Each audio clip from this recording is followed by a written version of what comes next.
What's up, everybody? It's the Common Sense Investor coming at you live on a Monday morning. Get your coffee ready. Let's get things kicked off. Let me tell you what's going on and why I've decided to go live this morning instead of just doing a regular video. Is I've got on a piece of paper right here, all right, about 9 different topics, and I'm like, which one do I make a video about? I decided, you know what? We have not been face to face in a long time. Uh-oh. I can hear myself talking. I have not been live in a long time. We haven't been face to face. I haven't been able to gauge your reactions other than the comments. And now's your opportunity to ask any questions you may have. And I'll do my best to answer them in accordance to the videos that I put out. And you see me with my debate against the payment for order flow situation and shit like that. But here's some of the topics that I wrote down. Please, if you don't mind, like and comment down below or in the chat where you're from. That helps the YouTube algorithm. More people will see it and so forth and so on. Y'all know the routine. But here's the list of topics that I wrote down for today. A big question that a lot of people are asking is why are institutions selling off AMC the way they are? Now, I've seen the different videos about the different hedge funds and shit that's selling off AMC shares, and people are upset and they're going, what's going on? Why are the institutions selling off AMC? Do they know something that we don't? Or is AMC actually on the verge of bankruptcy? We're going to discuss that. Second thing I've got here is, does Ken Griffin actually control the price of securities? Half a truth is a whole lie. There's a cancer infested in our markets, and if it's not fixed, it will destroy our markets. And I'm talking about PFOF. And I'm going to give you an interesting perspective on PFOF, which is supposed to mean payment for order flow, but I'm going to give you a new perspective on that. I sat down this morning and I'm working on the video about the debate between Doug Seafood and Miss Sheila Bair, which was the former head of the FDIC, and they were debating the payment for order flow situation. And I listened to it. I listened to her, and with all due respect, Miss Sheila, you did your best, but you didn't come prepared. All right. And so before Doug Seafood could even respond in the debate, she had already lost it. And then he had a chance to talk. Melissa Lee asked him 2 questions particularly that I want to address. Number one, when you buy the order flow, what exactly are you buying? That was a question Melissa Lee asked Doug Seafood. That was the question coming out the gate. Doug, your turn. What are you buying when you buy payment for order flows? And Doug Seafood refused to answer the question. He diverted and said, I'd rather talk about how bad Miss Sheila talked and how bad of a position she took on payment for order flow. I don't want to answer when we buy the order flows, what exactly are we buying? And then another question that she asked him was 47% of total volume goes off exchange. How do we know that retail investors are getting the best executed price? And he decides, I don't want to answer that one either. I'll just make up a lie and say that we don't cherry pick what orders we fill and what orders we don't. That's a lie. Second lie was, we don't send it to the exchanges like that. That's just conspiracy theories and these apes. And they talk about the apes in the interview. So I'll post the interview later so you can see what he had to say about us. Body language is important. She said, well, there's a certain retail investor group that they say it's evil and you sending all the volume to the dark pools. What is your response to that? And he rolls his eyes and he shakes his head and he talks about the conspiracy and shit. And he never addresses. And well, he does because he lies. He says, we don't send it to the dark pools like that. That's not how it works. You a goddamn lie. That's exactly how it works. But now, this morning, those are the topics I wanted to do videos on. And instead, I said, let's go live and I'll let y'all control the conversation. If you have a question on anything that I just got through discussing in my notes, let's talk about it. Let's have an honest discussion because y'all know I challenged Doug Seafood to a debate and he lied again when he said, I will debate anybody, anytime in public on the issue of payment for order flow. And I'm thinking, you a lying motherfucker. I challenged you and I've already got word back. He ain't going to do it because I threatened to put him in a lawsuit. Man, fuck him. You're going to go in that lawsuit, Doug. You and Citadel, payment for order flow will be banned. And one thing that I want to bring to your attention, people, if everybody would stop for just a minute and quit listening to these bad actors and quit letting them dictate the narrative to you, you begin to see, you unplug yourself from the matrix. All right. From this point on, my challenge to every retail investor, my challenge to Gary Gensler, Miss Sheila, and anybody else that wants to debate the payment for order flow debate, you need to change what the P stands for in PFOF. It's not payment for order flow. It's profit for order flow. Because see, the question that she asked was, well, when you get the order flow, why exactly do you care? Why are you buying that? And he goes off on this super knight in shining armor. We do this for retail investors. We give retail investors better price execution than we give the institutions that we deal with. And I'm thinking to myself, you can't sell that shit to nobody. You're telling me you give me a better price than you give your institutional people that bank and market with them. Give me a fucking break, man. Profit for order flow. If Gary Gensler would center down on what the profit for order flow means, then he'd figure out how to ban payment for order flow. And you say, well, CSI, if nobody else has been able to defeat these motherfuckers in a debate, what makes you think you can? Because I went to the UK, people, and I went to every country that has banned payment for order flow, and I've read their arguments and why they banned it, and I know what to say here in America that will put a foot in their ass and get rid of payment for order flow once and for all. Now, if Doug Seafood was smart, if King Griffin was smart, they would not run from this debate with me. Why? Because in the debate, they would hear my argument and then they could prepare for it.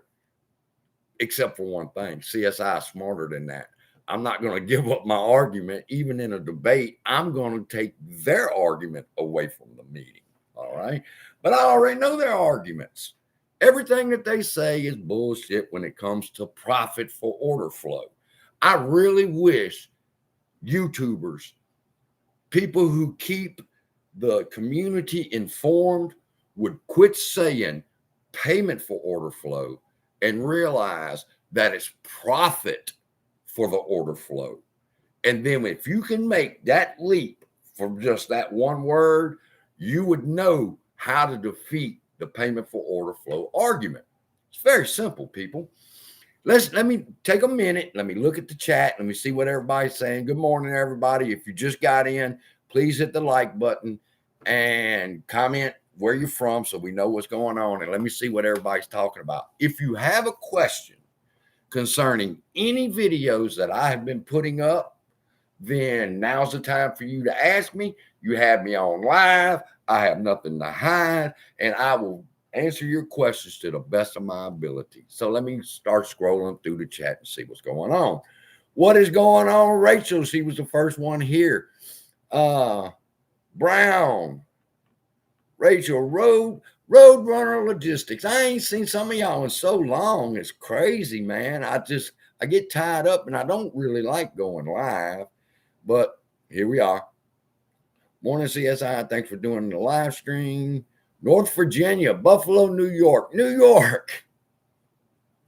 York, y'all fucked up there in New York, man. Good God Almighty.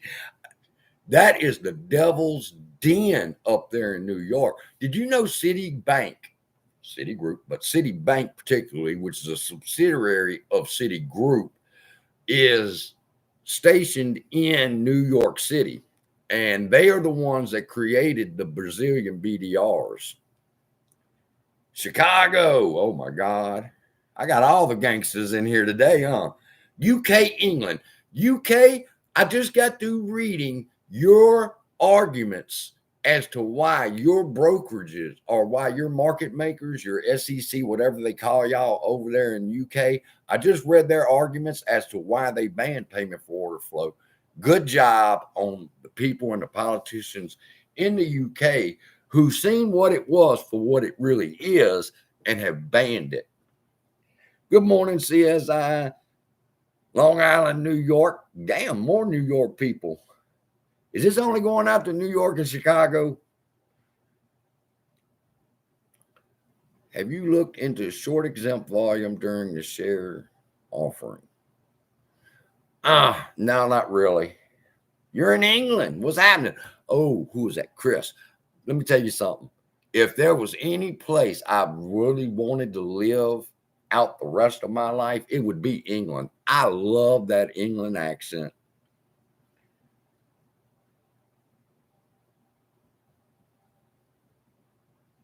Thanks, CSI. Brits stick together. Yeah, we're sticking together too. In fact, that was another video I wanted to do. I wanted to tell everybody the story. I've told it once before, and everybody loved it way in the past. It's been about a year that I told the story about the American Revolution and George Washington crossing the Delaware. See, most people see the picture and they see old George standing up there like this on the boat, and they're crossing the Delaware and they're going to kick the British's ass. And they did kick the British's ass that night. That was the turning point of the revolution, is when they crossed that river and they said they had enough and they put it on Britain's ass. I love y'all, Britain. Please don't get offended. I see a lot of y'all are here from the UK and Britain and shit. But what happened before they crossed the Delaware River, people, that was what was important. And that's a message that I really want to get out to everybody, is what happened during the night that George Washington decided, let's cross this motherfucking river and put it on their ass. All right. What was going on? Well, America was in a bad, we wasn't even America then. The colonists were in a bad place. They were getting their ass handed to them by the Brits here in America. And it was late at night. They had a fire going. It was cold. It was snowing.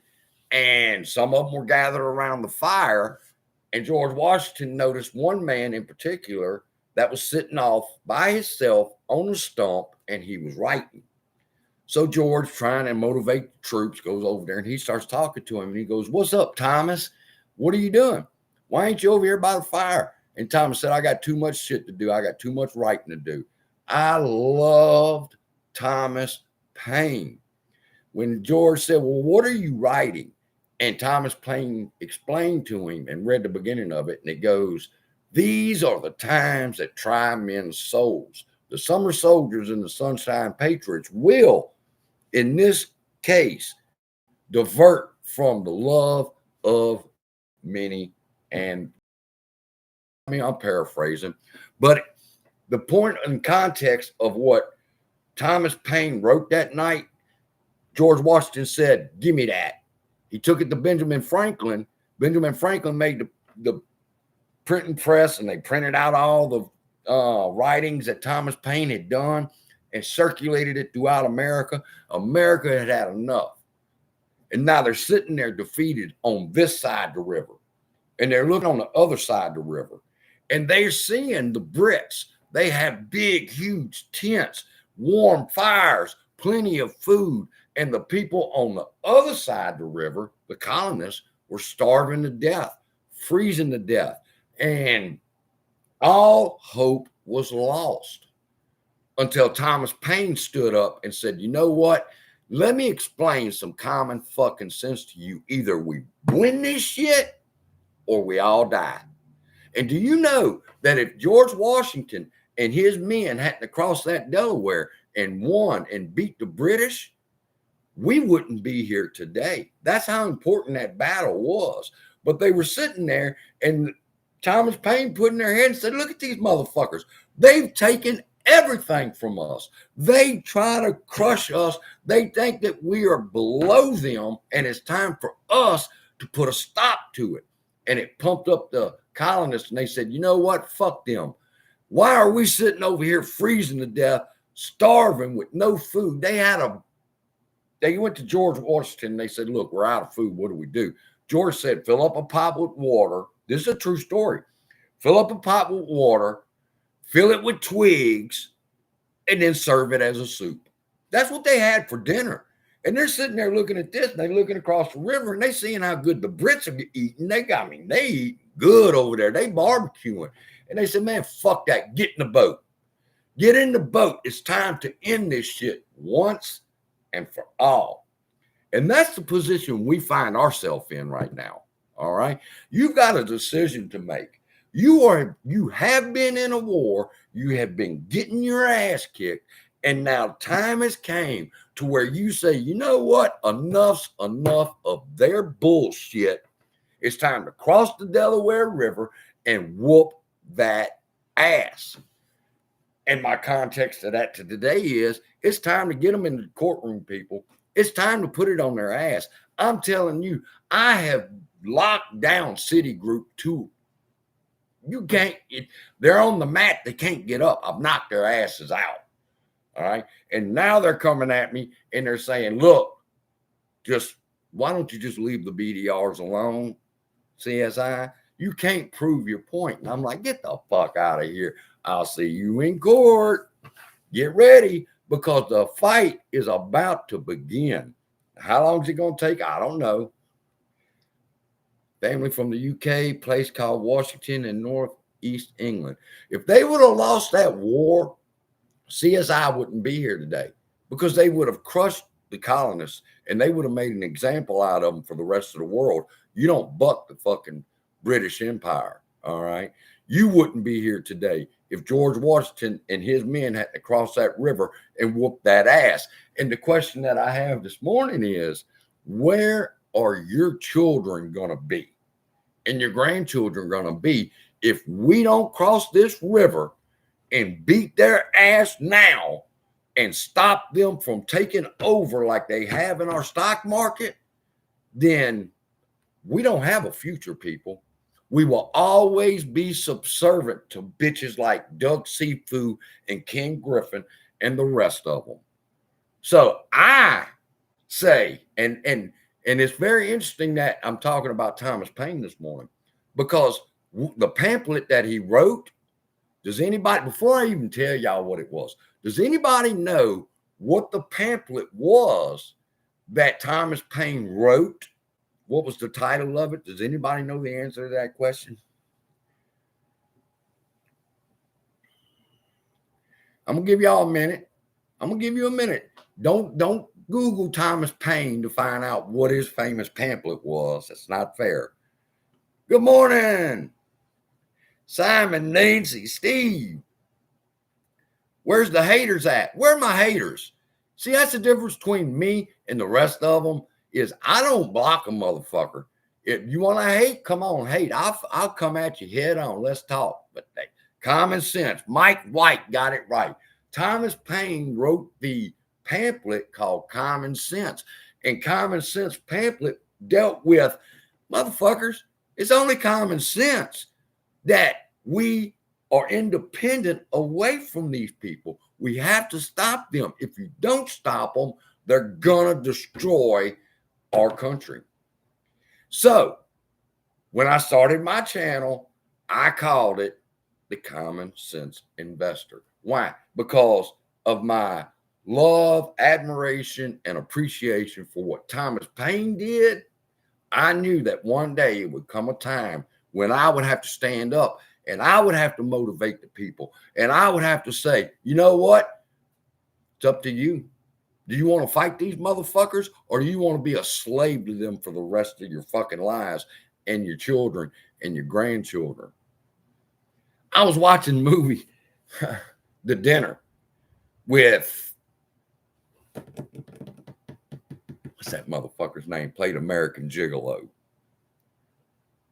What was the actor's name that played the American Gigolo? And he played in a movie called 2019 called The Dinner.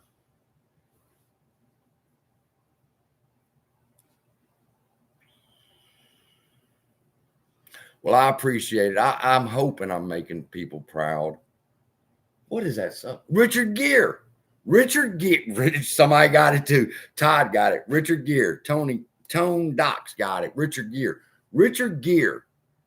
That was a really good movie. And the whole movie is nothing but debate. You got two rich families. Both of them have children. The children have committed a crime. They murdered, well, I don't know if they murdered her, but they set the poor homeless woman on fire, and they stood there and they laughed as they watched her burn. And now the parents are having a dinner, and they have to figure out, what do we do with the kids? And Richard Gere's stance is he's running for governor, and he tells them, he says, we only have one choice. Tomorrow morning, I'm going to have to go give a press conference, and I'm going to have to explain to people who it was that did this and apologize, and I will remove my candidacy from the governorship. Well, each one of the members at the table has an argument as to why he should not do that. And one of them, his wife, for example, she's like, oh, no, it's not the kids' fault. They did this and they did that, and we just got to protect our children. Richard Gere says, no, they've done a horrendous thing. They set that woman on fire. Well, another person's argument is, well, she was being violent. And what other choice did they have? See, she made up the narrative that she wanted. The woman was asleep, minding her own business, trying to stay warm out of the weather. And the kids fucked with her and they accidentally set her on fire. But they laughed about it after they did it. But she made up her own narrative that the children were only defending themselves. And then as the movie goes on, the argument is developed, and how it ended, I was like, wow, that's how the argument should have ended. It was really good. Do you think the tokenized AMC shares on FTX can be tracked back to the wallets that were utilizing those fake shares to steal from us? First off, when you're discussing the tokenized stock, now I'll be honest with you, there's this little bitty itch in the back of my mind right now, because when I found that BDR paperwork from Brazil and I had it translated into English, they used 510 million AMC shares as collateral, as custody to write those BDRs. But then they wrote some for Visa, they wrote some for other companies, but they didn't use stock. They were using tokenized stocks from FTX and other places to undergird these BDRs. So there's something in the back of my mind going, wait a minute now. There's a paper trail here. You got shares. You go over here to Binance. Hello, Binance. Don't forget about Binance. Binance creates the tokens. They use the tokens over in Brazil to create these other fake BDRs. So there's something there about the tokens, but it's not what everybody thinks. And I'm not sure what it is yet. I'm still scratching that itch in the back of my head going, it'll connect. It'll connect.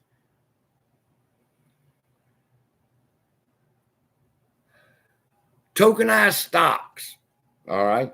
And here's an argument that somebody put forth to me, is that my argument for the BDRs is irrelevant because the price of the BDR has no effect on the price of AMC here in America. All right. And it doesn't. The price cannot in America is not manipulated because they made the BDRs. So that's you're right. You're right. But that's not my argument. What is the coincidence? Literally gave a homeless woman money 5 minutes ago. Bless your heart. Bless your heart.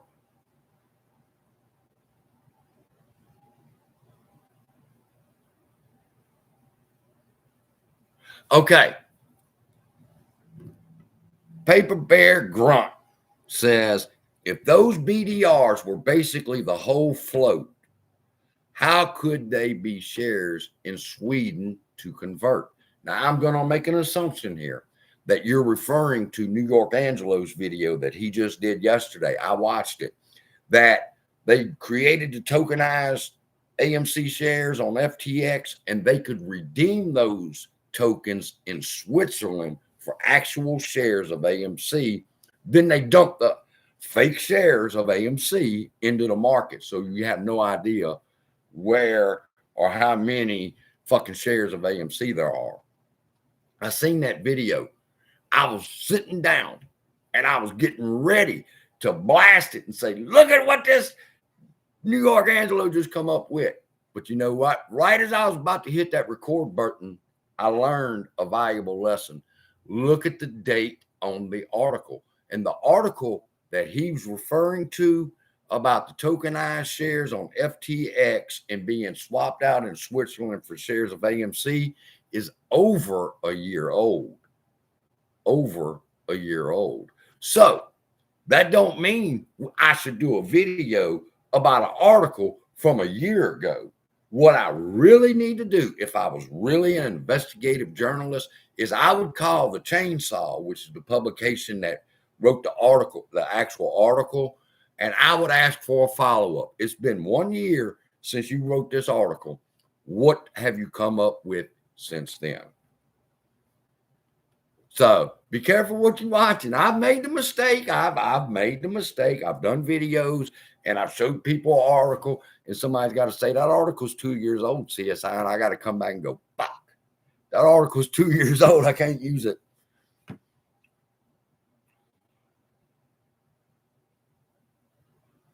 Yes. Joe, very good question. Did Ken Griffin name the other market makers so that Citadel is not the only scapegoat? Let me explain to you what I think happened there. I think Ken fucked up. I think when Ken said that we try to set the price, which is the half a lie, we try to set the price where we think it belongs, and then he's realized I just fucked up. I just put Citadel's name out there in the water, and I just confessed to market manipulation. So then he had to throw other people under the bus with him, like Fidelity and like Viking, and he names a few other ones.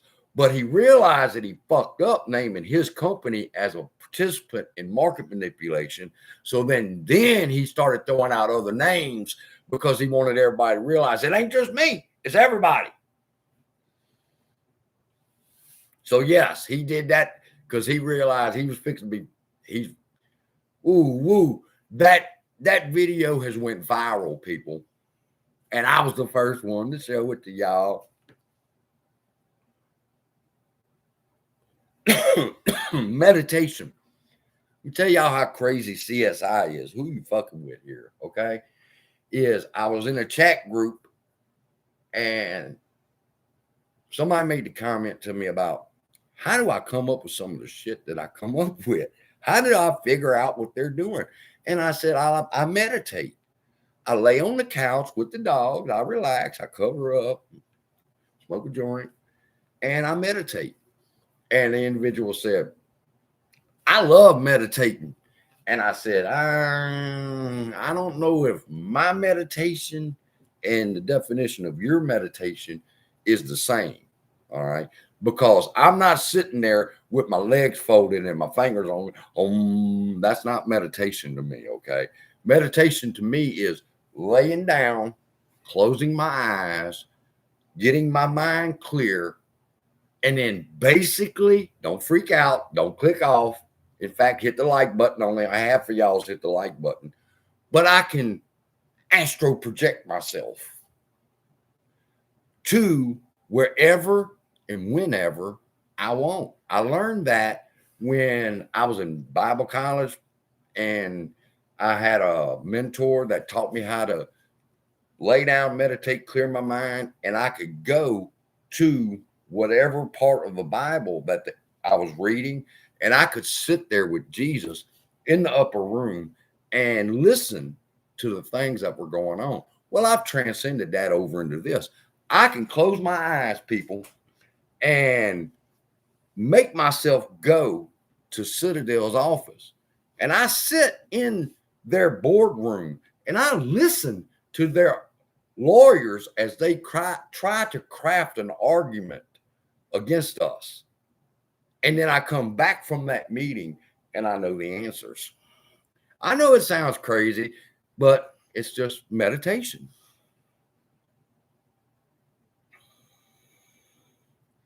Coffee. I'm drinking coffee out of my dad's mug, but I do have, hold on one second. I want to show y'all something.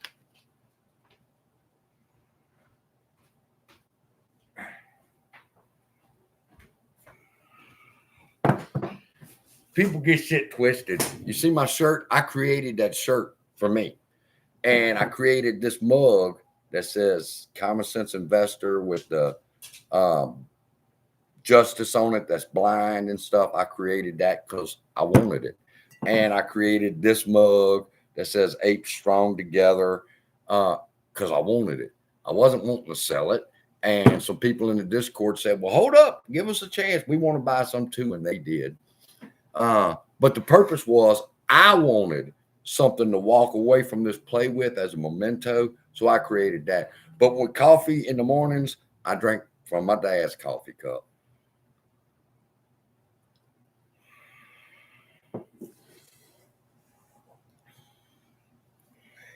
If that's how it went down, he snitched on others, specifically if he is one of the ringleaders, they gonna snitch on him. Oh yeah, they're gonna snitch. I was gonna do a video last night where I believe that there's a woman. I know it's a woman, and I know that she is in turmoil because she knows what she's doing is wrong, but the good old boys have gotten away with it for so long. She finally bowed down and said, you know what? Fuck it. They've been getting away with this shit for 30 years. You know, why do I have to do it right? Why can't I just do it the way they do it? Why don't I become a part of it and profit? But I kind of got the feeling this woman is in turmoil and she doesn't want to do what's wrong, but she's now involved. So my message to her that I was going to do the video, but I decided not to, was do the right thing. Do the right thing. You could be the very linchpin. The person I'm speaking about is an integrable person. The only thing is she got caught up in the ease of money that the good old boys was making, and she decided she wanted a cut, but her conscience stops her now, and she don't know what to do. Best thing to do, sweetheart, whoever you are, which I think I know who you are, go to the authorities and tell them what happened. Tell them how you got sucked into it. Tell them why you did what you did, and we'll have your back. But you're going to have to tell what they did. You're going to have to whistleblow. And I think she may.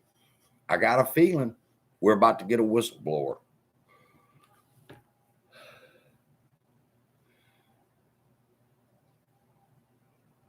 No, you don't need a whistleblower, but a whistleblower would add credence to what you're trying to argue.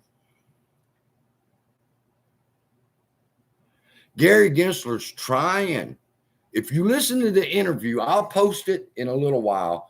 But it's about 10 minutes long of his response. And I tried to do a video cutting it and talking about it, but I couldn't stand to listen to that motherfucker's voice anymore, or see his fucking face. So I said, you know what? I ain't doing this video. I'd rather go live. But I'll put up the second part of the debate so you can hear what he has to say. Melissa Lee asked him, when you buy the order flow, what exactly are you buying?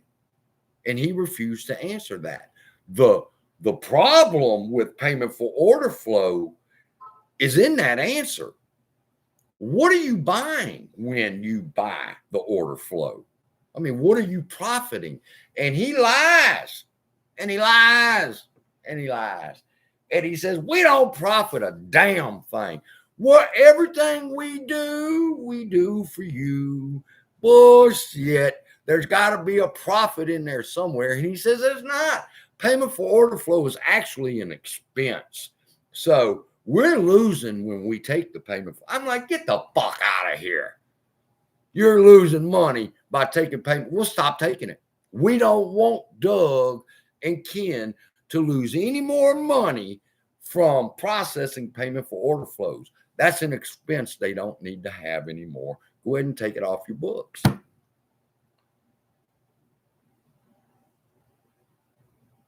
Yes, CSI, the whistleblower lady, is the New York Stock Exchange boss, right? Perhaps. You know, I seen an interesting quote that said, men will fuck shit up, and they'll fuck it up so bad they got to send a woman in to clean it up.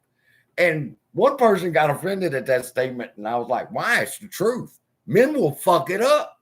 Women have to come in and clean up our messes. And when they got a woman in the head of the New York Stock Exchange, that means she's there to clean shit up, shit that they fucked up.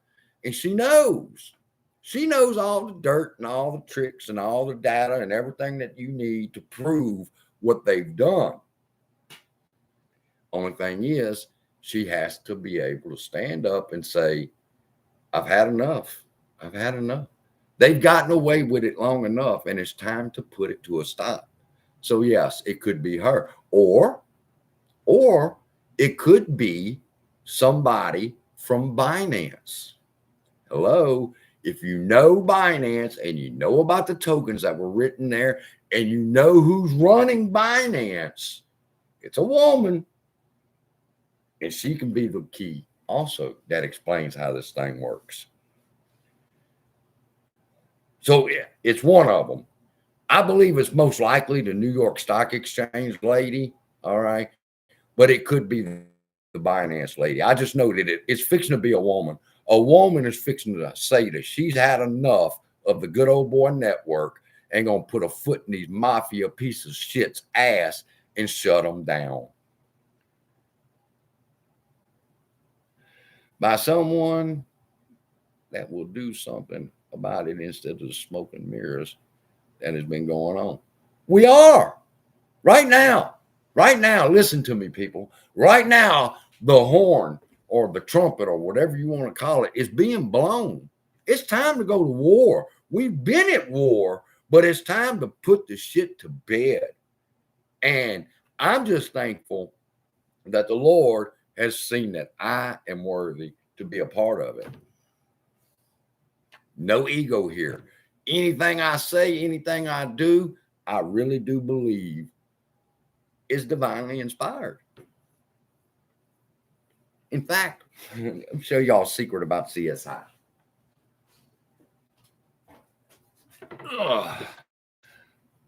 I went to the New Orleans Baptist Theological Seminary in New Orleans, Louisiana. And just so in case y'all wonder if I'm full of shit, there's my name on the diploma. All right. And that was my associate's degree.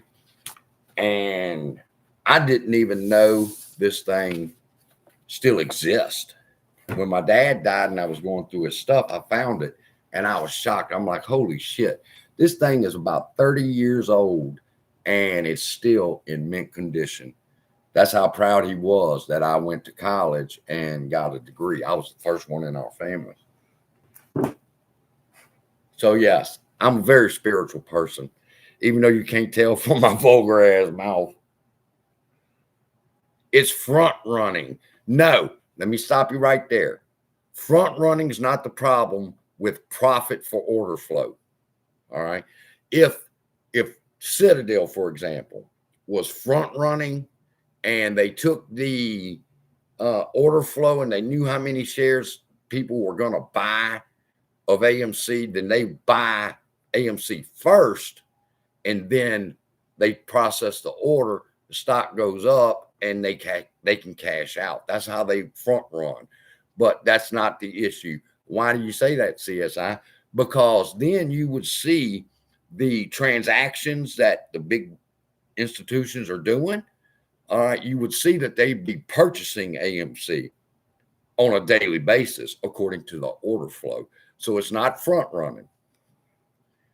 It's profit for order flow, not payment for order flow, profit for order flow.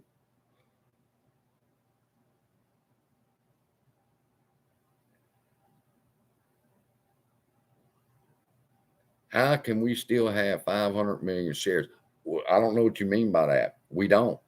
We've got 235 million shares. We're halfway through our float right now.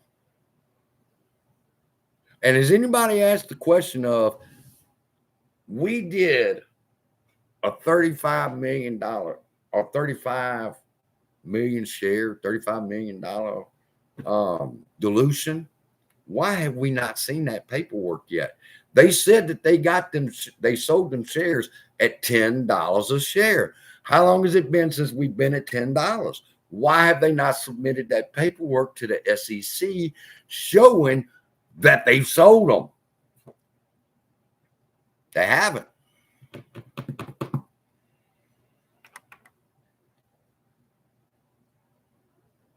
We didn't give them the right to do a damn thing, Simon. They did it on their own. They lied in a corporate election. And that's part of the argument that I'm working on.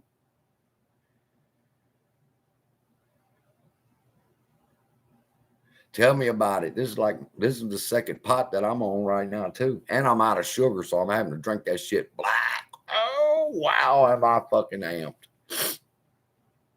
I just ain't went to the store to get sugar yet. Then I find out Walmart can deliver it to me. I can get on a Walmart Plus for $9.95 or $9.99, and Walmart will bring my shit to me. And I'm like, that's perfect for somebody like me. I don't leave the house. It's too dangerous to leave the house today. People are crazy. No, Kenny did not say. Ken Griffin, and this is where, when I told you about a half a truth is a whole lie, Ken Griffin did not say he sets the price. He says he tries to set the price. Well, that's still market manipulation. All right. He did not say he set the price. He said he tries to set the price, and that they have a team of people who try to set the price. Still market manipulation. But then again, you have to ask yourself, well, if Ken Griffin is the big dog in the yard, then how come he can't set it? Because there's other market participants fighting against Citadel. And that goes back again to another video that I want to do on the algorithms. Before Ken Griffin come on the block, all right, there was only one big dog, and that was BlackRock, and that was the Aladdin algorithm. All right. And that goes back to, now we can discuss, why are institutions selling off so heavily against AMC? Answer, they're not. That's the algorithm doing it. I'll put up a video later that'll explain what happened in 2008 when the government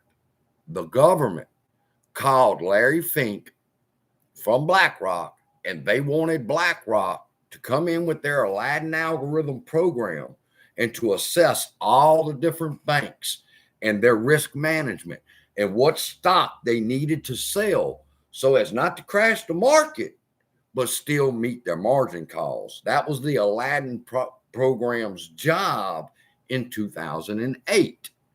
It's the same today. They now have an algorithm that's running that is selling off the securities of these other banks and everything and checking out their risk management, and they're dropping the shares needed to meet the calls that they have to meet. But at the same time, they get to pick what stocks get sold. And that's why institutions are dropping shares the way they're dropping. It's not them. It's not their decision.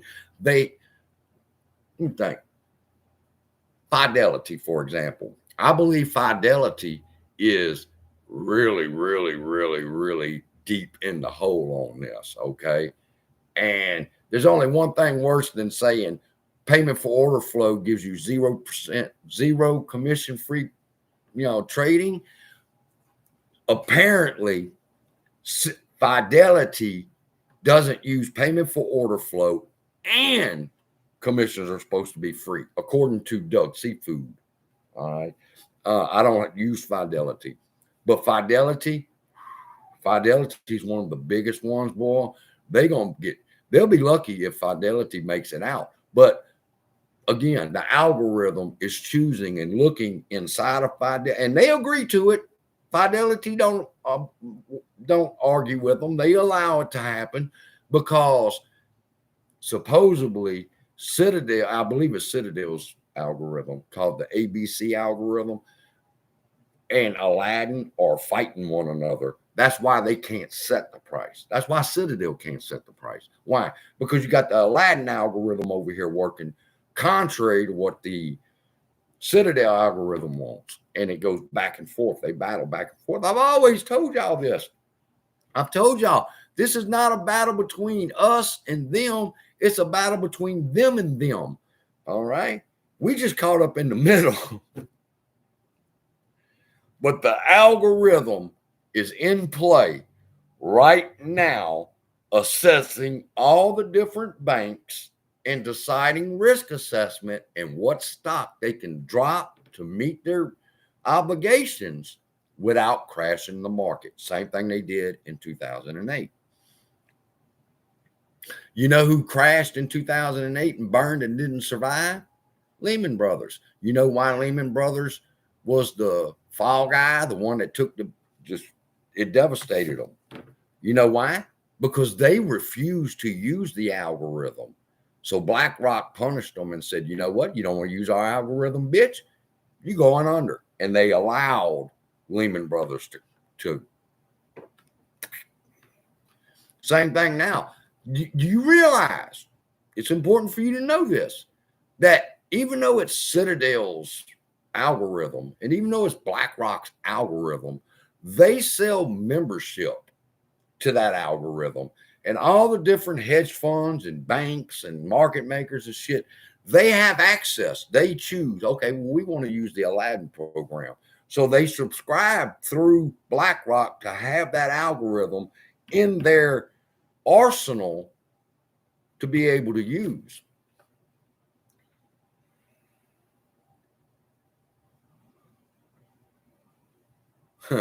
Yeah, somebody asked me about settling this lawsuit. And I said, I'll tell you what I do. I'm not going to drop the lawsuit, but you could take my settlement offer to Citigroup. And they said, what's your offer?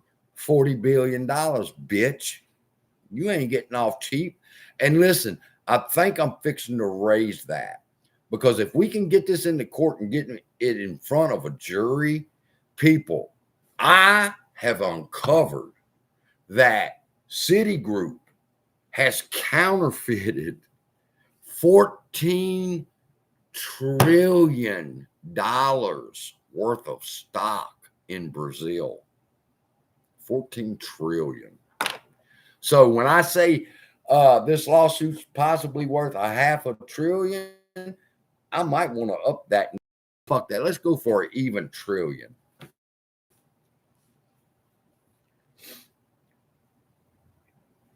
Can this squeeze like GameStop? Let's stop right there and let me get this over with. The squeeze days are over. Okay. They've told you that. You just have to be listening when they tell you. But in interviews, they tell you them squeeze days, they've got policies now that will stop a squeeze. They're not going to let it happen. And if it's squeezed, when you finally do see one that motherfucker's up 1,000%, well, that's because they own the motherfucker and they need it to go to that. And they need you and me to FOMO in.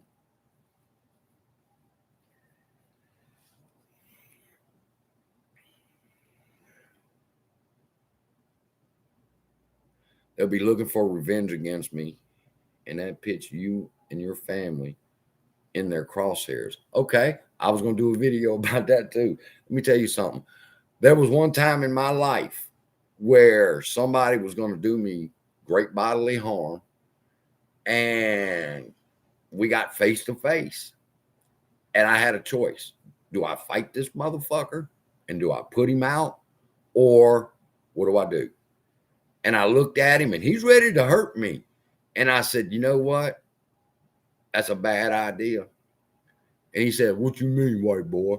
And I said, you don't know who my daddy is. If you knew who my daddy was, you would know better than to raise your hand against me. My father sits on the throne in heaven. And if you strike out against one of his children, he will enact revenge against you. And believe it or not, me telling that man that put the fear of God in his ass. And he's like, you know what? It ain't worth it. I'm like, no, it's not worth it. You don't want to fucking challenge me. You don't want to put your hands on me. You put your hands on me, God will. And I told the motherfucker straight up, I said, God will bust your heart in your chest if you raise your hand against me. And he was scared, and he had a right to be. They're scared. They want to do something, but they can't. They know they better not.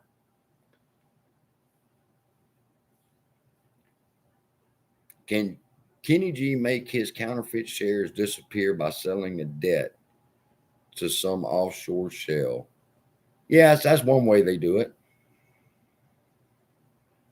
That's one trick that I learned that they do. They'll own the debt and it's coming due. So they're like, what do we do? Well, I'll sell the debt to them. Well, then the time starts over on the debt. And then by the time it gets ready to where the debt's due again, they'll just whip it over to somebody else and they'll carry it for 90 days. It's a shell game. That's why they call it shell companies.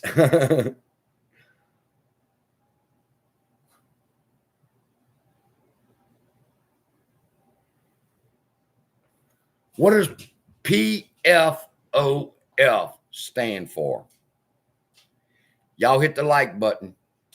You're halfway there. I got 160 people here and 88 likes. What is PFOF? Profit. That's right. Never look at it again as payment for order flow. It's profit for order flow. They profit from the order flow. Now, I am tossed. I want to tell y'all, hey, Whimsy, I want to tell y'all the nail in the coffin for payment for order flow, but I've got that on hold. I want to tell y'all the argument that will just destroy payment for order flow, but I've challenged old Doug Seafood to a debate, and if I win, I'm trying to get my shirt right. I can see that okay, because it's fucking cold here. I've challenged him to a debate, and if I win, I want $5,000. And if he wins, I'd delete my channel. People got upset. CSI, no, don't do it. I'm like, I don't plan on losing, people. But he won't debate me, which is really stupid. If I was Doug Seafood and I had somebody as confident as CSI that they could defeat the payment for order flow argument, I would want to hear what he had to say before it got to court. But I promise you, they can't get out. When I put a motherfucker on the mat, they don't get up, people. I wish I don't even know if people would be interested in hearing about some of the cases that I've worked on in my past and the loopholes that I've been able to find. And I fucking laid prosecutors out on the floor because they could not defeat the argument. One of them was search warrants. When this guy come to me in prison and I was working in the law library, and you're not allowed to not take the case. If somebody comes with the case, they're next up on the list, you have to take their case. And he had search warrant where the police went in, they searched his house, and they found a bunch of drugs. And so I had to get it back in my memory because that's been 25 years ago. But anyway, I read the transcripts, I looked at the discovery, and about 3 days later, he comes to me and he goes, "Well, what's up, bro?" And I said, "What's up? You can go ahead and pack your shit. I'm fixing to send you home." Because there was a loophole that nobody had ever found in the search warrant clause. And when I found that and I filed his paperwork, he went home. And then from there, the next person with a search warrant, the next person with a search warrant, and the next person with a search warrant, because I had found the key that unlocked what the police were doing wrong with search warrants here in Louisiana. And I capitalized on it. And a lot of people who deserved to go free went home.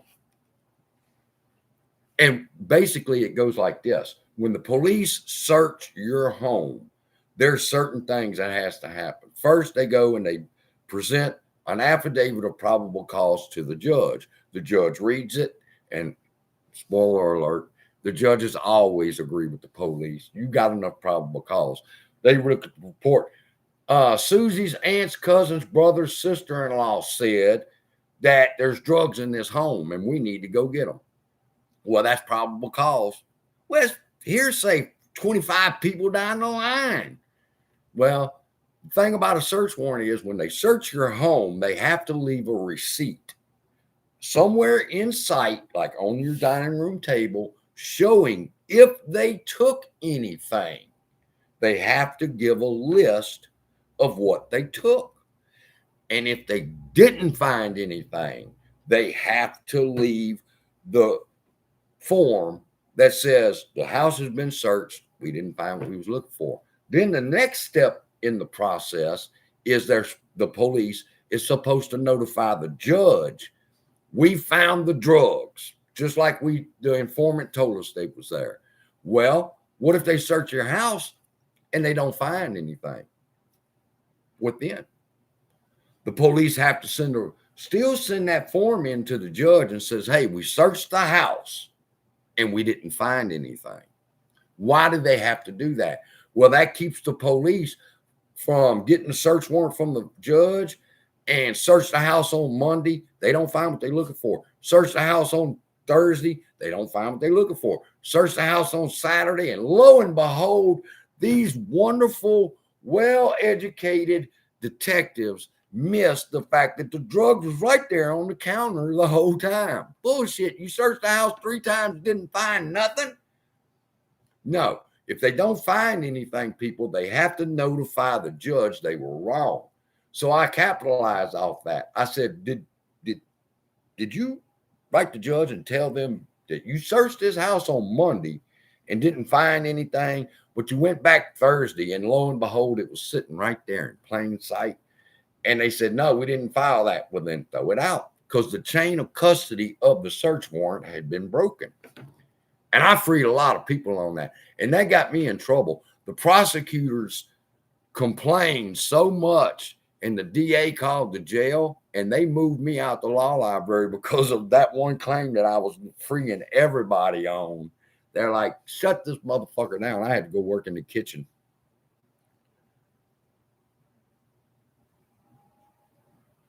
Amen. Amen.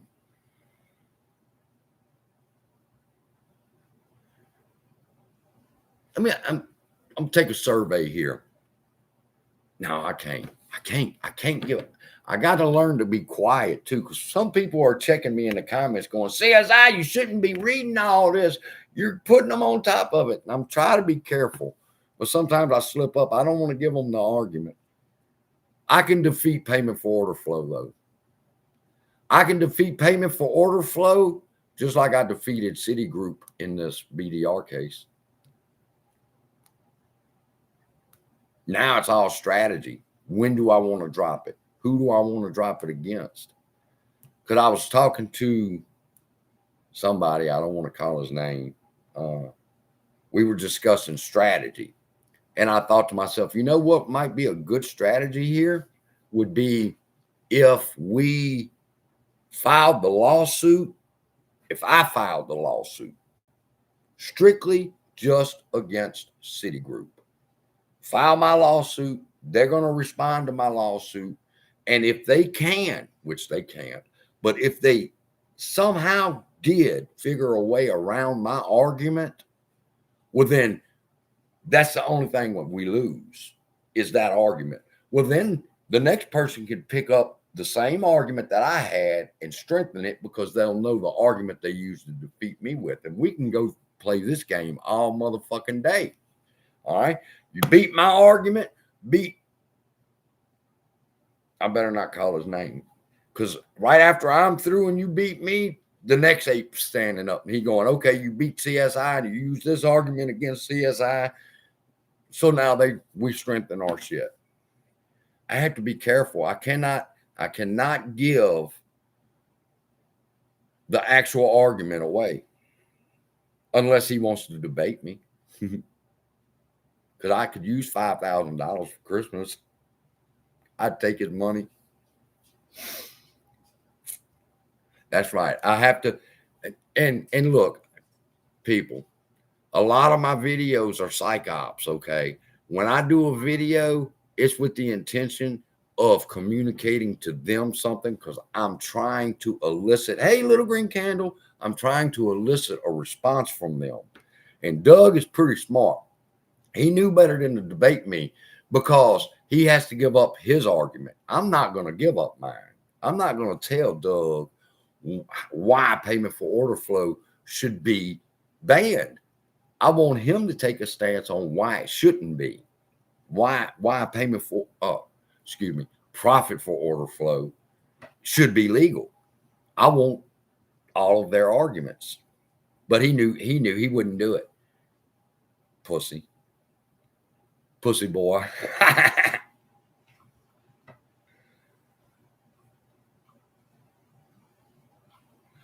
How would damages be paid out if we win the lawsuit? All right. First off, I'm not attacking this as a pro se. All right. That when I'm done, I'm going to recruit the necessary amount of people to turn this into a class action. And we have 3 feelers in the water for the attorney, because you cannot have a class action without an attorney representing the case. And we've got 3 feelers that I got a very powerful attorney friend here in Louisiana. Me and him are like that. I've never went to him with a favor, but when I finished this suit and I explained to him, this is worth at least $500 billion, and I've already got them beat. We'll have a lawyer. Don't worry about it. How will it be divided? Well, that's sort of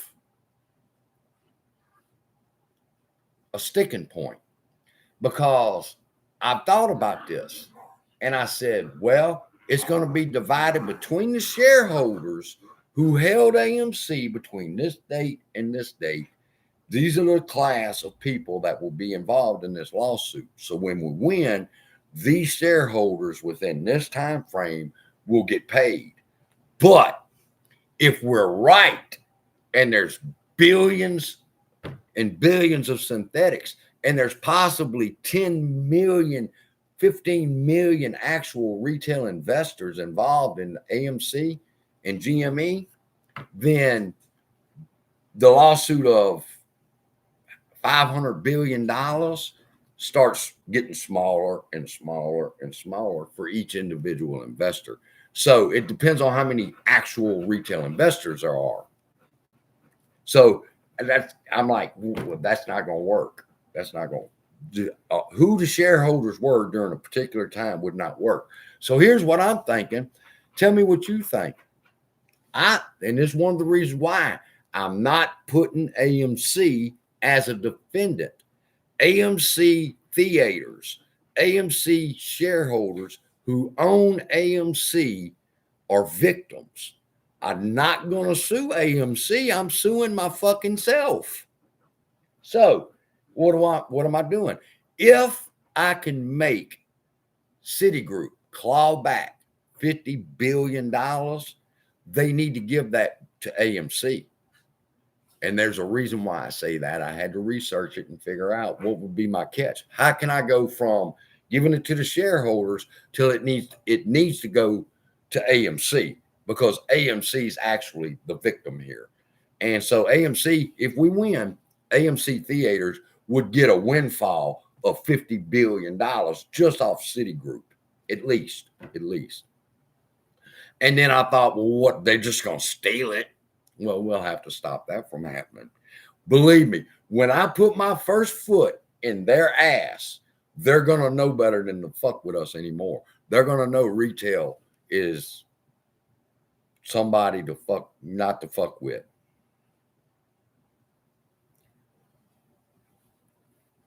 Carlos said, not selling my stock ever. LOL. I have. I've sold some shares of AMC. I've sold some shares of APE out of necessity, not because I wanted to. And then in my justification, as soon as I got money again, I bought fucking shares more to recoup what I had to sell because bills were due and I just had to fucking do it. But then as soon as I got my check and I didn't have to worry about the bill, I bought more AMC. That's why when people say retail's not selling, bullshit, everybody, almost everybody has had an experience happen in their life where they've had to either get out to play, maybe they got fucking discouraged and just said, fuck it. And then they get back in. Well, you know, you're still an ape. You're still in the fight. Do I own AMC now? Yes. Have I always owned AMC? Yes. I can point to a broker firm that I have shares of AMC in that I have never touched and won't touch until this is over with.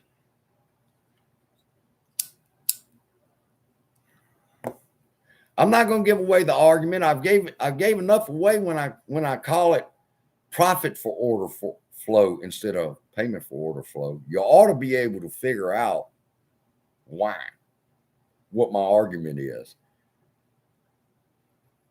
Squeeze days are over. They'll squeeze, but it'll squeeze to their benefit, people, not me and yours.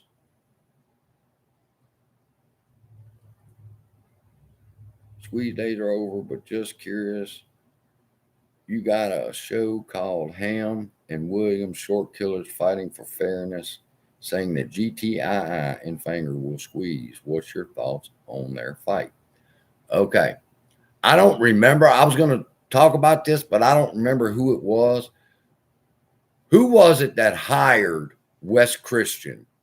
And Wes Christian was promoting the fact that they have this great algorithm that could figure out who it was that was naked short selling. I think it was GTII that hired Wes Christian to come in and finally do an investigation on the naked short selling. But I don't remember. But that's all a con, people. I was watching Cowboy Clown, or excuse me, he's not Cowboy Clown. This is December, and he hasn't shaved, so he's Santa Clown. Santa Clown said that, wait a minute, AMC sold. Santa Claus, Santa Clown.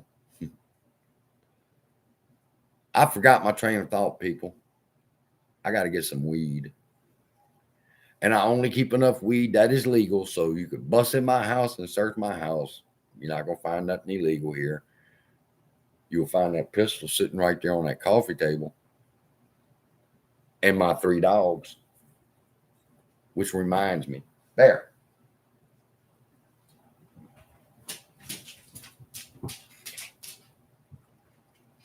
What's up, everybody? Boomer 2. People want to help me financially. I've got this to say about the financial help. I cannot accept it. All right. I can't accept it on several. Was it Mullen? It was Mullen, wasn't it? I remember when, yeah, it was Mullen. And you see how well that turned out for him. Mr. Short Killer, West Christian, nothing but a grifter.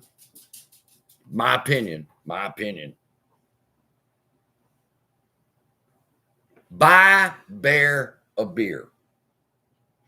I've got that set up on my Discord on the memberships that you're not helping me. If you want to donate to the Discord, all right, that pays for bots. And I've got $199 a month bots, trading bots on my Discord that I pay for personally. So whenever somebody subscribes to the Discord, that's what that money goes for. It's not for me. But you can't give me money to help me with legal situations. For example, I need ink for that printer, and I need about 3 reams of paper. I cannot accept any money from people for that, because then I'd be accused of practicing law for a profit. So I know better than that. But nothing stops you from going to my Discord and buying Bear beer, because Bear needs his beer and his treats. But whatever. I'll have the money in a couple of days anyway, and I'll buy a couple of reams of paper, and I'm ready to put it on that ass. Right. You can go donate $3, $5, $7, and really that money goes to the Discord for bots and other shit upgrades that I do, and for my dogs. And as far as making videos for views, people, let me explain something to you about how this shit works. Do you realize how much a YouTuber makes? I am one of the highest paying YouTubers, okay, that get paid. I mean, I get paid from YouTube. But let me explain to you how much I get. It's about 1 penny per view. So when I get 100 views, that's $1. And when it gets 1,000 views, that's $10. If it gets 2,000 views, which is average, that's $20. On average, depending on how long the audience engages with the video. If they watch it all the way to the end, I make about a penny a fucking video view. So I don't get rich, but it does pay the bills. And it's not financial advice, not legal advice, it's just my opinion. And I'm an entertainer on YouTube.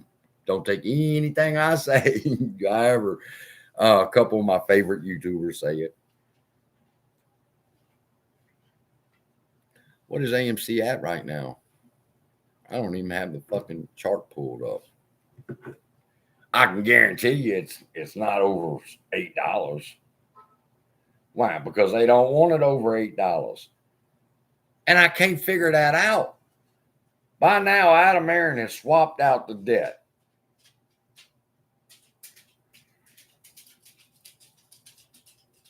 Y'all couldn't see that, huh? Y'all couldn't see me putting the, oh my God.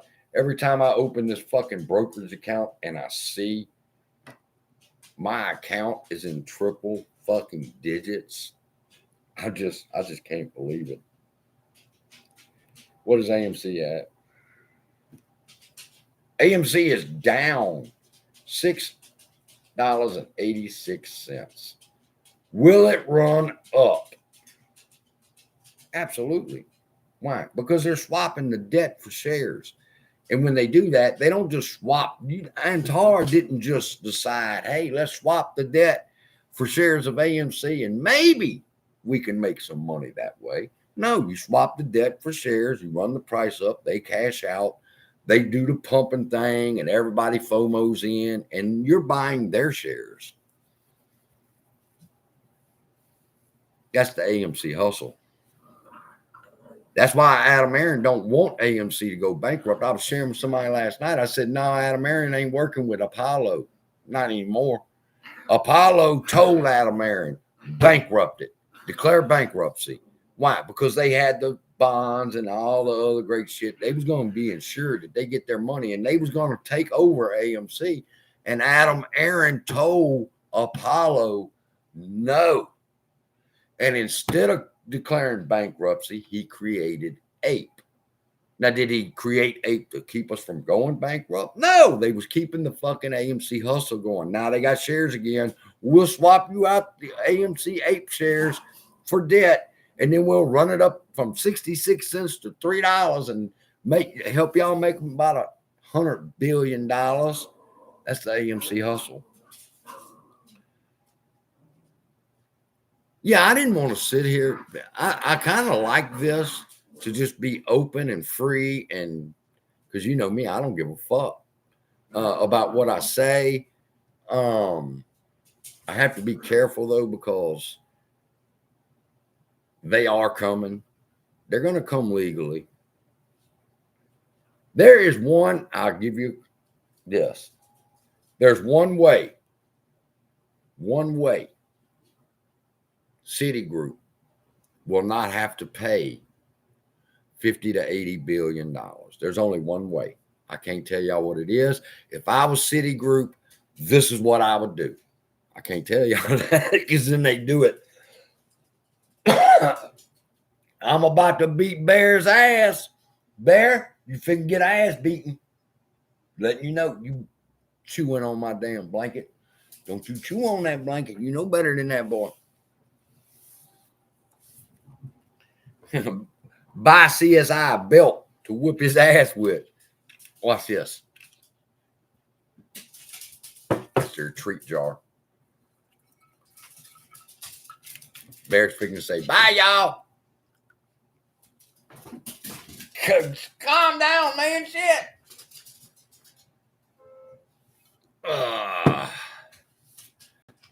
Tank Ton, thank you very much. $4.99. Let me tell you something about that. YouTubers don't tell you. He just donated $4.99, $5 to the channel. Thank you very much. I appreciate that. But do you know YouTube keeps half of that?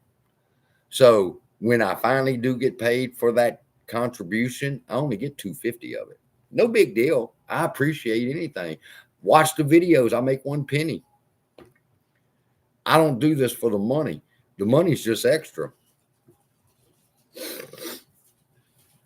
My motivation is the fact that these motherfuckers think they're so smart and that they're so much smarter than everybody else that they can't be beat. So I'm about to get in trouble with it. No, man, thank you very much. Shit. I appreciate anything. That's the difference between, well, it is freezing, isn't it, T. Roy?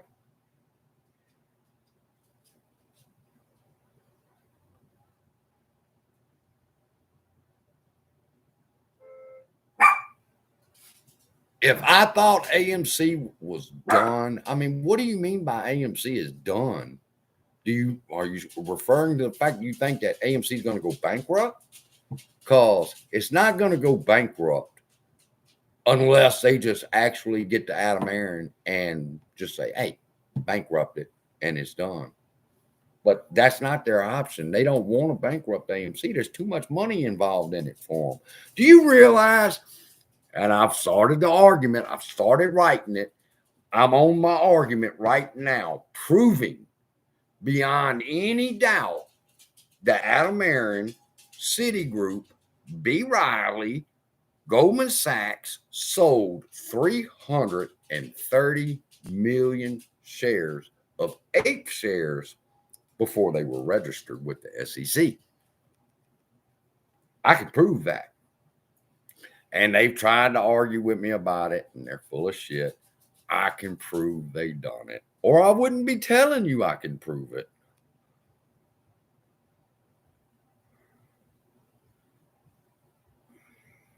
Drones are following him. I've told Donahue George that. I've told Mike the Marine that. I said, you know what makes me a threat to them? There's nothing that they can hold over my head. They held Mike's family over his head. They scared Mike to death when it concerned his family. So that's why Mike is backed up. All right. Donahue George, he's sort of like me. He don't give a fuck either. But I told Donahue, start looking over your shoulder. That bitch has been on the same plane with you on 9 trips now. You ought to recognize her. She's watching you. They're coming. They're here. They're now. There's probably a car parked out there, a black sedan with tinted windows with somebody with fucking aviator glasses on watching my house. If you think that's a joke, don't think it's a joke. That's very serious.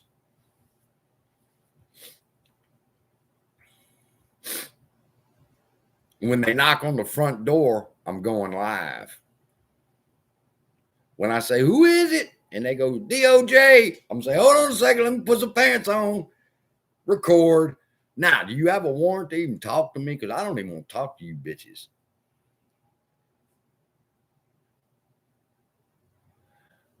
Santa Clown, I believe. Well, in fact, I could tell y'all. Go to Santa Clown's channel. He's got a video that he is scheduled, and you can press the notification bell.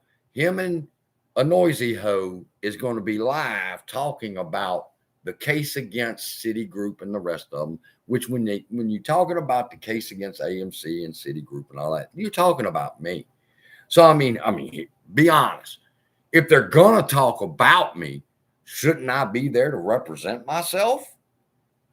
And he's got his video on notification that he scheduled it. They're going to have that meeting. They're going to talk about me. They're going to talk about my accusations. But don't you think it's only fair that CSI would be there live to be able to defend myself? Can't Santa Clown give me one thing for Christmas?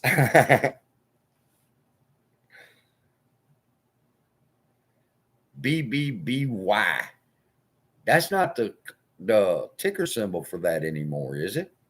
BBBY? That's not their symbol anymore.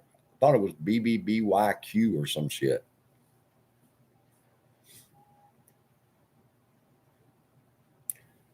Yeah, that's what I thought. New ticker symbol, new crescent. That's going to change everything. That's going to make us squeeze. Remember that? BBBY, how'd that work out for them? It didn't.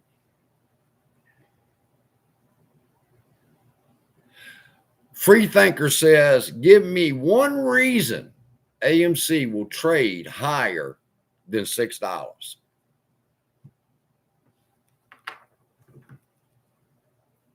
It already is, motherfucker. It's $6.79 right now. Do you mean give you one reason why to go above 7? Because they want it to.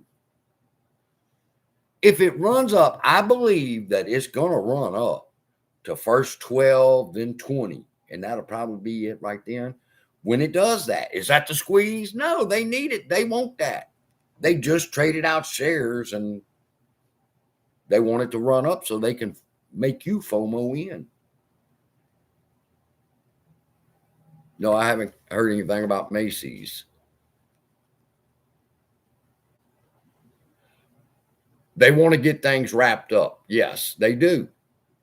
I got some bad news for you.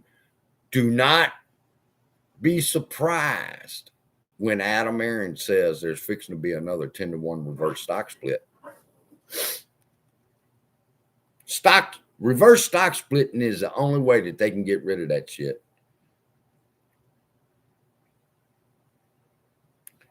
Boss Blunts.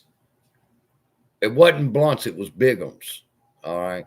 Now, the video that I put out that showed Ken Griffin saying that they manipulated the market, I shared that with my chat group first.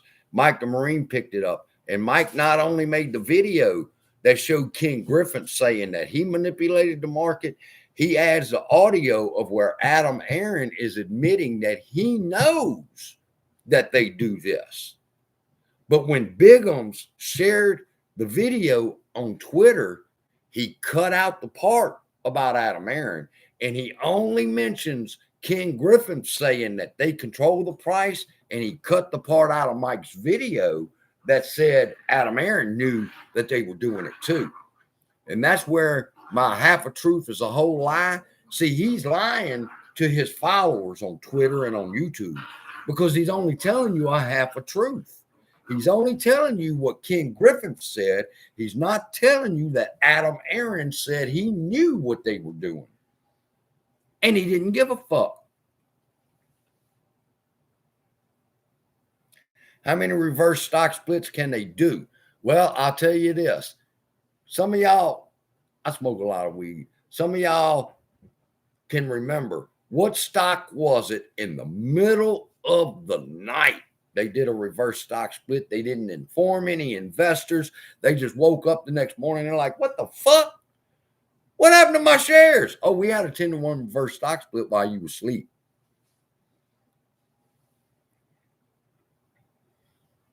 They won't say shit about Adam Aron. That's right. But that's not right. That's not right. Adam Aron's hands. And oh, this one's going to get you. If you made it this far, thank y'all for hitting the thumbs up. I appreciate that. Share this shit on Twitter. Let's get some of these Twitter people over here. Mullen. They did that to Mullen in the middle of the night. Shareholders had no idea it was about to happen. So don't think that they can't do it. You say they can't do that. They do what the fuck they want to do.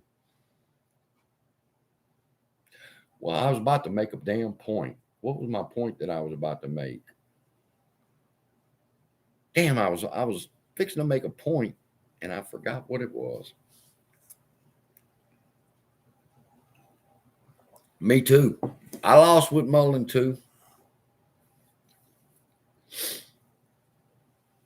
I was going to tell y'all something and I totally halfway through the sentence got distracted and forgot.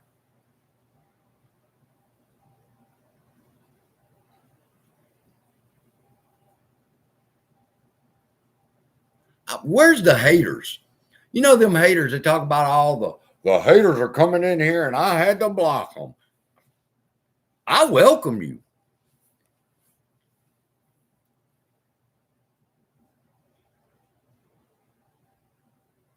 I'm going to tell you something else that I was doing today. I'm in the middle of writing the argument about selling of the ape shares without them being registered. And basically, I've got a list of dates. And the list of dates as it reads, I'll read it to y'all. It's no big deal. But it's boring. It has on September, in fact, let me flip the paper over. September 24th, 2020, Citigroup Global Markets and Goldman Sachs and Company created 15 million shares of AMC. On November 10th, 2020, Goldman and B. Riley Securities underwrote 20 million shares. That's boring. So I had to touch it up and get some emotion in there. But when I get through, that's going to be their asses.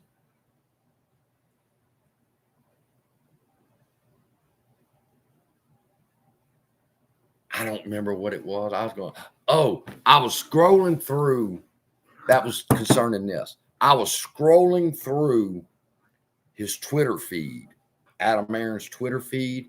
And what I basically wanted to do and what my goal is, and y'all can help me with this, by the way, is go to Twitter and you got to go to around October 20th. And I need to figure out what he was tweeting at that point. Was he talking about imminent bankruptcy if we don't do this? And each one of the dates that I have, I wanted to get tweets that he was putting out to add context to the story. They didn't just sell AMC shares. They needed to raise money at that point. But they didn't only just raise money for AMC.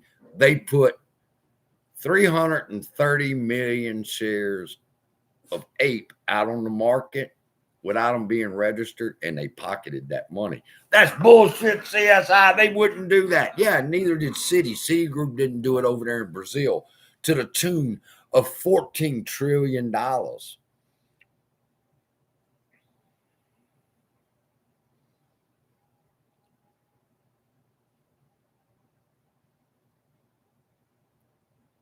Highcroft,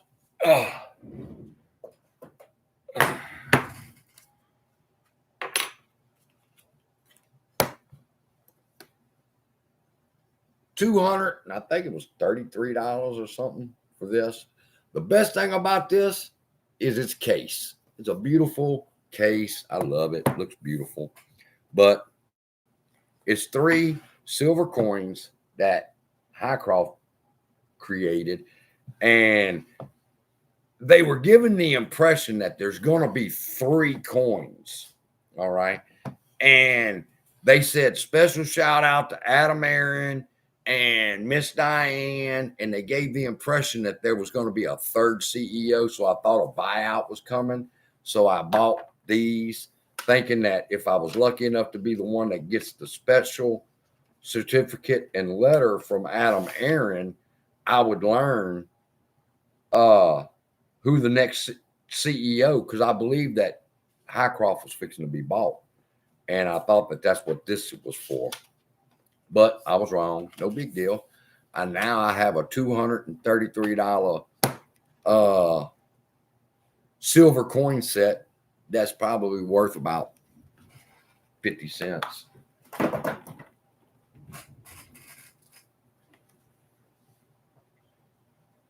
Yes, that's the Highcroft silver coins that they just sold.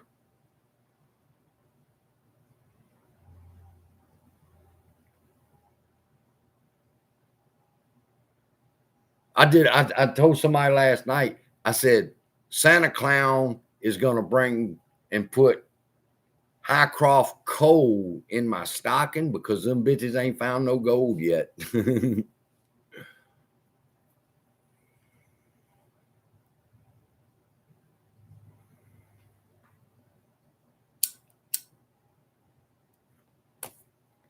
You know what? Talking about Highcroft, that opens up a whole nother can of worms. All right.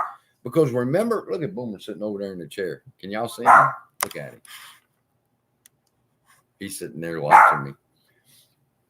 I said in the beginning of the video that I get this feeling in my spirit that there's going to be a woman that stands up and she's fixing to expose all the corruption. And it could be the woman from the New York Stock Exchange, and it could be the woman that's over Binance. But then again, it could be Miss Diane. Miss Diane was looking at this and going, well, but the good old boys have got away with it for 30 fucking years. She wants her cut and then figures out, you know what? It's not settling with her spirit, and maybe she wants to whistleblow and say what all was going on at Highcroft with Mudrick Capital. All right. You got Prime to be a whistleblower that blows this shit wide open.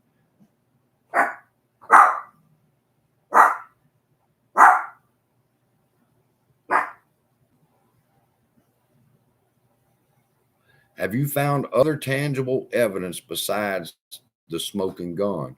Are you speaking in reference to Citigroup? Oh, yeah. It's bad enough they did it to AMC, but they've done it to the tune of $15 trillion with all their portfolio. Those people, they're not going to be able, Citigroup's not going to be able to survive this. It ain't going to be Judge Zern. Zern had her chance. Oh, I was going to do that video talking about chances. I sat down and I recorded the video and I made the thumbnail in Canva. That was a message to Aron that this is your last chance to do the right thing.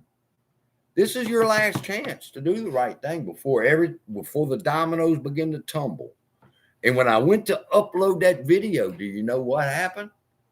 The Lord told me, don't you post that. And I said, what? He said, Aron gets no more chances. This is it. And when God says he's washed his hands with you people, you in trouble.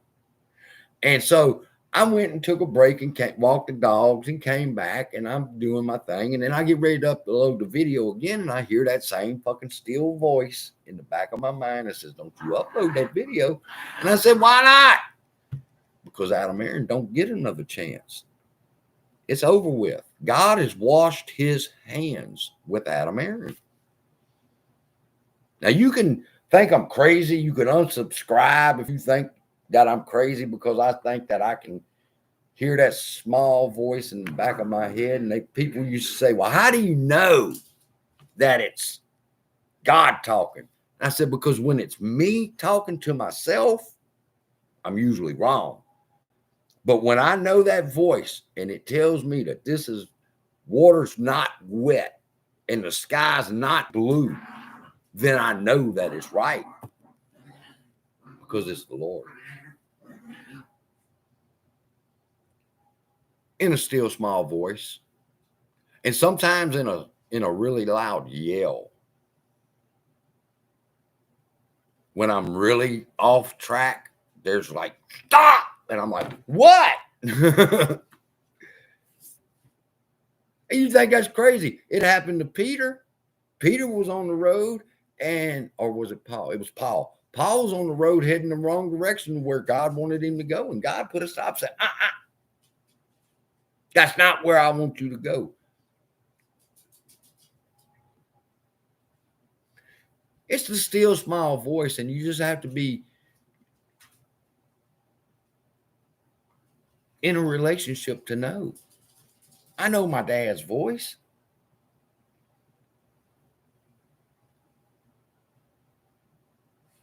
I don't like talking about that because people get offended at the mention of God and the Lord and everything, and doesn't negate truth.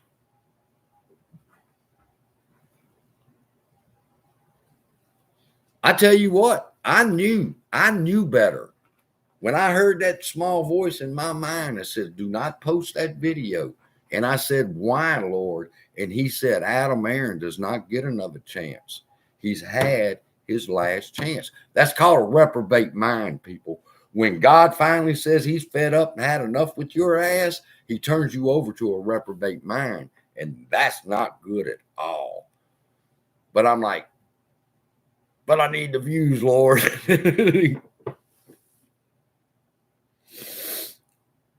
Nancy asked, where will I file the lawsuit? I don't know yet.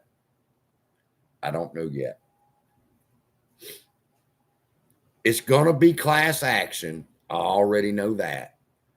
I know that we'll have a lawyer to represent us, even though I'm not sure exactly which one it's going to be yet. But the fact remains, it's going to be class action. It's going to be wherever the lawyer himself can practice law. And I don't know. That's not my expertise. My expertise is to provide the argument, turn it over to the next person, and let them carry the torch. Kind of like in a track meet where they pass the baton to the next runner and the next runner takes off. I'm just doing my part, people. I am not the savior. I'm just a spoke in the wheel.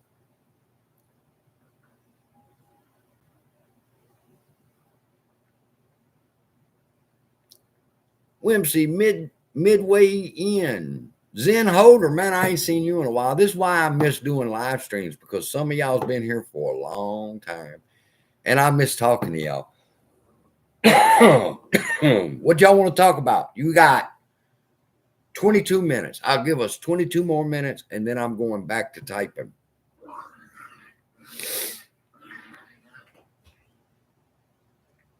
What y'all want to talk about? You got any question you want to ask? See, as I will answer 100% honest.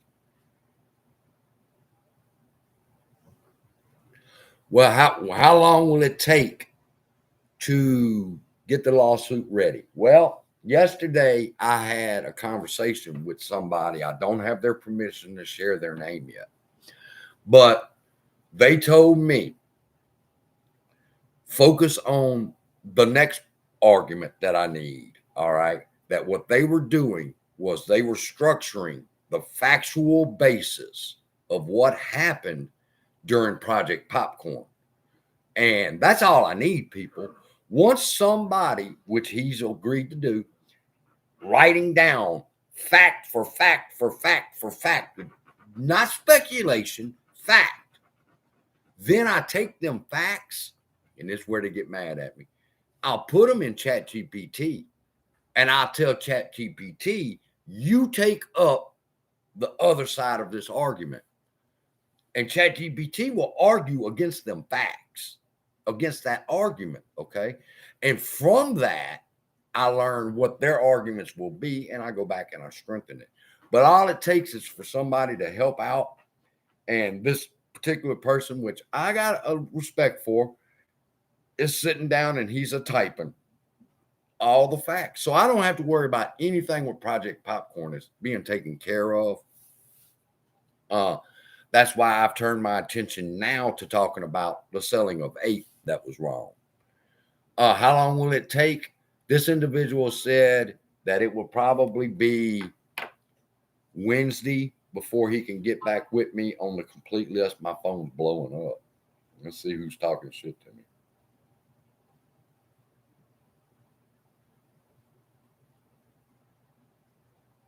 King Griffin was telling the truth. Market makers do set the price of securities, but supply and demand should dictate price. I agree. That's part of my chat group. I'm not saying he didn't tell the truth.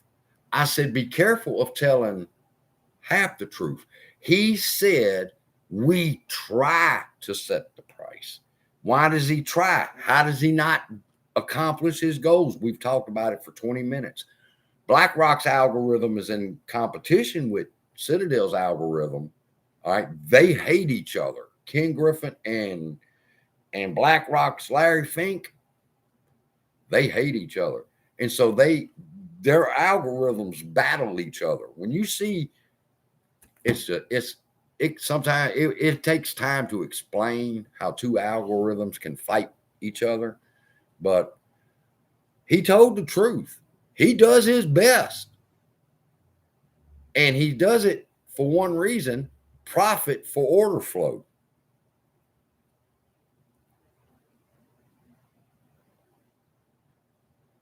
Talk about King Griffin using AI to predict retail buying tendencies. All right, David, I can do that. This is what makes Citadel's ABC algorithm so powerful. Is if you've been in this play long enough, you'll remember, or you should remember, that Citadel hired approximately either a dozen or 15 Harvard graduate, Yale graduate psychiatrists to come in and sit down with them and explain to the algorithm what human behavior would do if a stock candlestick pattern drops 3 red candles. Then the psychiatrist was there to say, well, if it falls 3 candles red, people are going to begin to panic sell. All right. So you need to give them a green candle. Well, the algorithm knows that now. So the algorithm knows that it can tip you all the way down here, but right before you get ready to push that button, it'll come back green to calm your nerves. The algorithm for Citadel understands human emotion and how it affects their judgment in buying and selling stocks, and they've incorporated that and made it into one of the most powerful algorithms on the planet. The only people who have an algorithm that can match Citadel's is BlackRock, the Aladdin. No, I do not talk to Al and Jordan. Al does not talk to somebody who's beneath him. All right. Al went to Harvard, and I don't want to get into that bullshit of talking about Al from Boston and shit, but he went to Harvard, and he has this elite mentality that a redneck from down in Louisiana cannot explain to him how he's wrong. Why? Because people, he's one of them. Okay. Nobody can put $746,000 in the AMC play. You have to have a lot of fucking money. So Al is one of them. Al is one of the elites. Al is one of these ones that eat from a gold fork and spoon and knife. All right. The problem is they won't let Al play in their reindeer games, and that offends Al. That's why Al fights them so hard, because they won't let him play in their sandbox. That's just my opinion.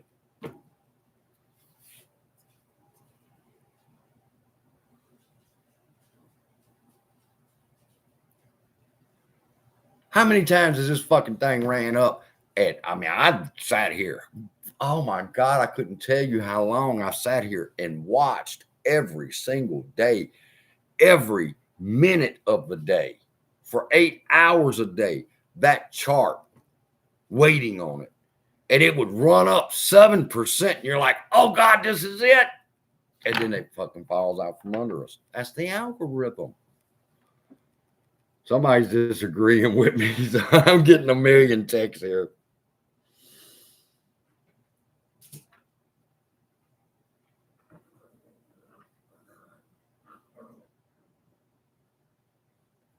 You get no absolute argument from me, people. The law of supply and demand is what's supposed to price the stock. If there's more buyers than sellers, the price goes up. If there's more sellers than buyers, the price goes down. But if you take profit for order flow and you sit on that shit for 2 days, 3 days, that's them at the door. Somebody's at the door. Do I need to bring my phone and record it live? Who is it? Somebody's at my door. Let me go look real quick. Shut up.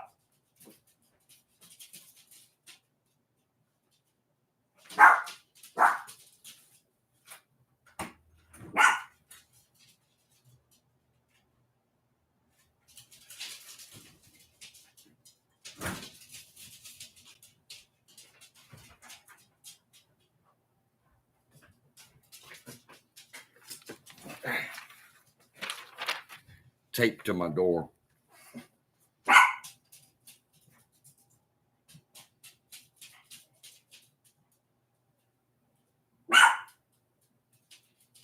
I'll deal with it later. I see what it says.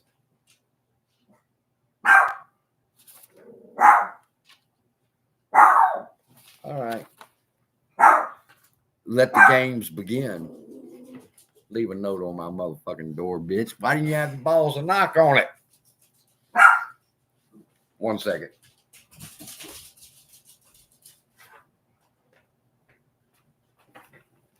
That's what this is for. Knock on that motherfucker if you want to. If you get past Boomer, you got to deal with that.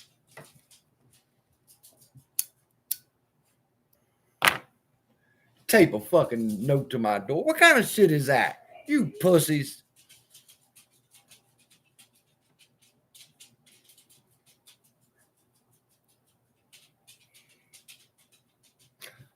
Okay. Let me deal with this. I should have run outside and tried to see who it was that put that motherfucker on there. But let me see what this all says. It's 2 pages long. And I'll see you in the next video. Love y'all. Be blessed. See you then.